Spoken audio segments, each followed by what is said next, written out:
Actually, I'm going to start with Billy, because one of, as I think Jane said, Jane and I and the others in that class were the first Russian class he started with in 1969. And we could tell that we were sort of pioneering together. He taught us 2 sentences, one of which has never left my head in all these years. It has to do with you. Now, Milaya dama zhena uchitel, which, as the Russian speakers would know, it translates to? The beautiful lady is the wife of the teacher. Right, that's you. Now, why he taught us that, I don't know. And the other one had to do with Misha on Misha. It was on the Misha. It was Mishnah. Do you remember what it was? They know it over here. Yes.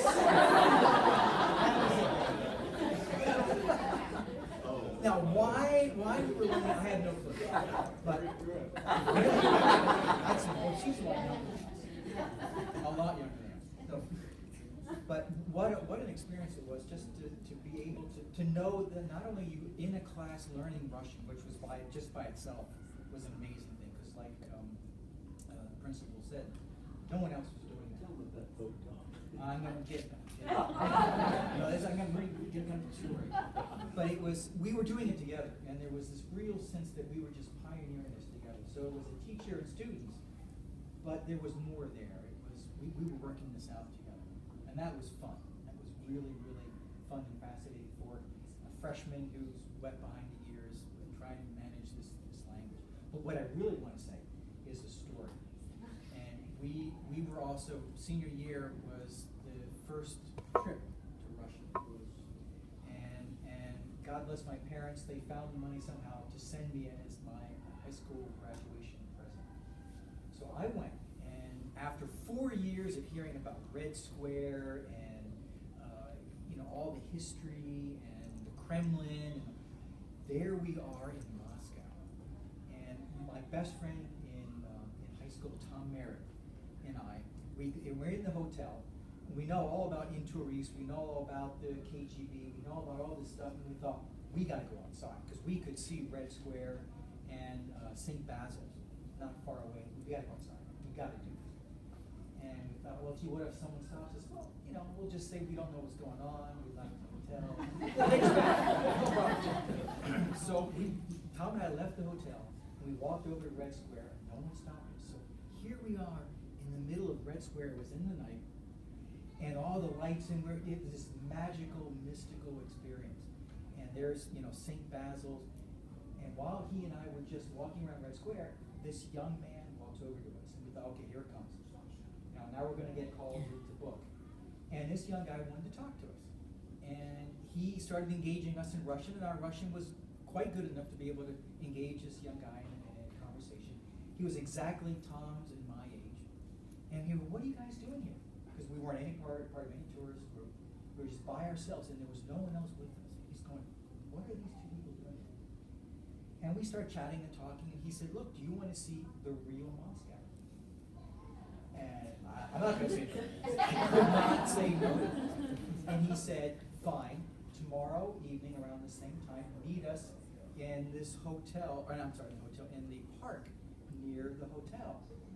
And as we were leaving, I turned to Tom and I said, this park is named Gorky Park. We're in real deep trouble. But we met this kid. He took us down in the metro of Moscow. We popped up God knows where. He took us to some restaurants and took us around town. And this was the greatest thing, because we were sitting and talking with Russians. And there was no one there, no minders, no one around to do anything about it. And got back up in the metro, went back to the hotel, and he said, you want to do this again? And we said, absolutely. We did it again. We did it for 3 nights. Finally, we thought, we really got to do something to tell Ed Miller and Jerry Gray was with them. Because we're pushing our luck here. We thought, well, if we do this, we could, something could happen. And we fully expected them to go, what were you 2 thinking? You just disappeared off into the wilds of Moscow, and And we thought, well, we got time. And so we went to Ed and Jerry, and we said, we spent the last 3 nights with this guy going around singing Moscow.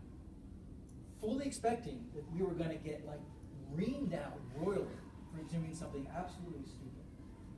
And so we just laid it out, this is what we've been doing the last 3 nights. And Ed sat there, and we're waiting for the hammer to fall. He said, are you going to see him again? And we said, we're supposed to see him tonight. He said, can I come too?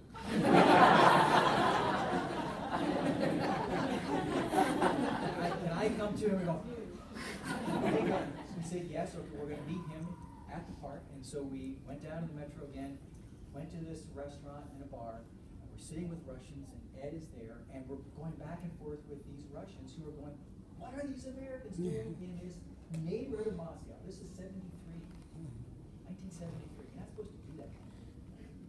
And we're talking about all this stuff, and we're trading stories about, well, why are you Americans in Vietnam? Well, what are you guys doing? And back and forth, and it was amazing. And the one thing I remember about the trip was we got talking about money and economy and stuff like that, and they just couldn't believe that America was that wealthy. They just thought, no, it's all propaganda. It doesn't mean anything.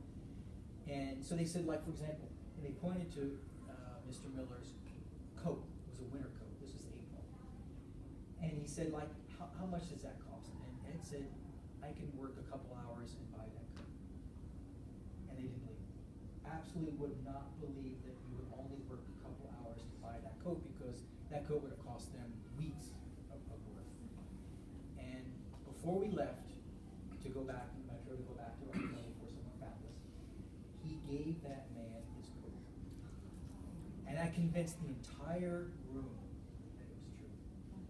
And just, these are stories that, you can't, these are life stories that, I will take to the grave. And that's the kind of guy that Ed Miller is. And it had an effect on my career. I majored in Russian studies when I got to Haverford, joined Peace Corps, and never spoke another word of Russian. Never again. But I'm fluent in French and had a great career overseas.